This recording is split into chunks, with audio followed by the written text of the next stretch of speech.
I'm James Barnes. I was born in Boston in 1802.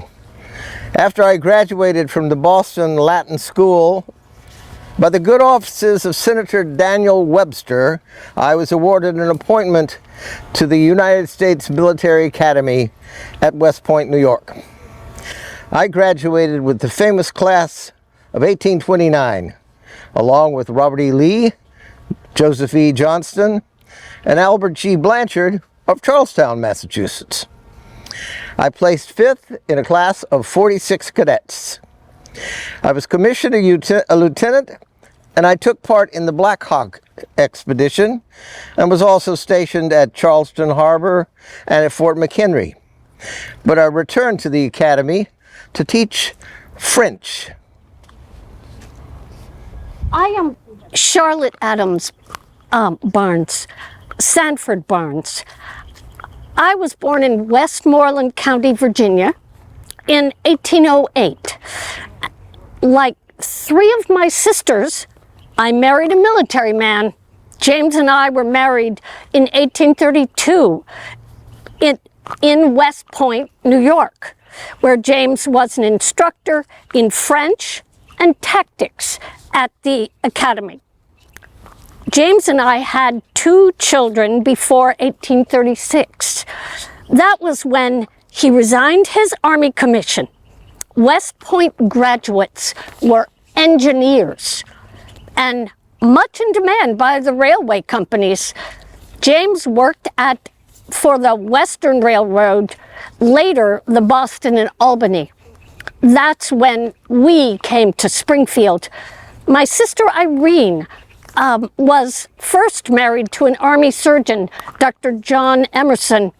After his early death, Irene stayed with us in Springfield, where she met and married Calvin Chafee.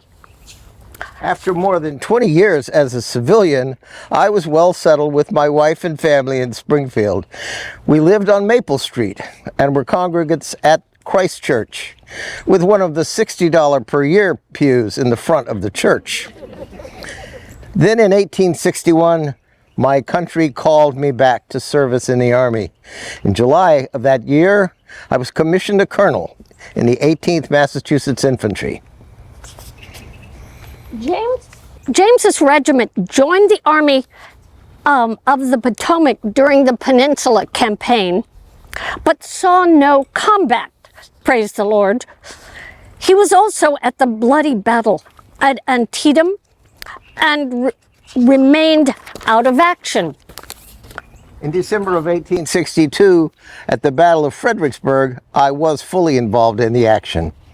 In April of 1863, I was promoted to Brigadier General of Volunteers. At Chancellorsville, my division commander fell ill, and I assumed command.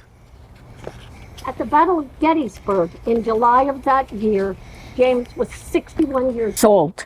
He was the second oldest of any of the Union generals present that day.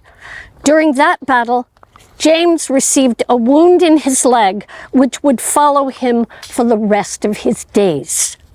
I spent the remainder of the war on garrison duty. This included commanding the prisoner of war camp at Point Lookout, Maryland. Upon being mustered out of service in 1866, I was confirmed as a brevet major general. After the war, James returned to the railroads. He served as a member of the government commission building the Transcontinental Railroad. In 1868, my son John, an Annapolis graduate, accompanied me on an inspection tour of the Union Pacific Line as far as Cheyenne. I did not live to see the driving of the Golden Spike at Promontory Summit, Utah. I died a few months prior, in February 1869, at the age of 67.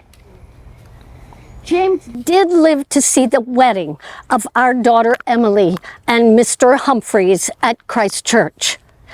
He left me with a comfortable situation, and he provided a generous gift to the building of the new stone Ephesus of Christ Church on Chestnut Street. I continued to live in the house on Maple Street and died in 1875 at the age of 1967. We will now sing a hymn sung at our daughter's wedding, Just As I Am. Just as I am, without one plea, but that thy blood was shed for me, and that thou bidst me come to thee, O Lamb of God, I come, I come.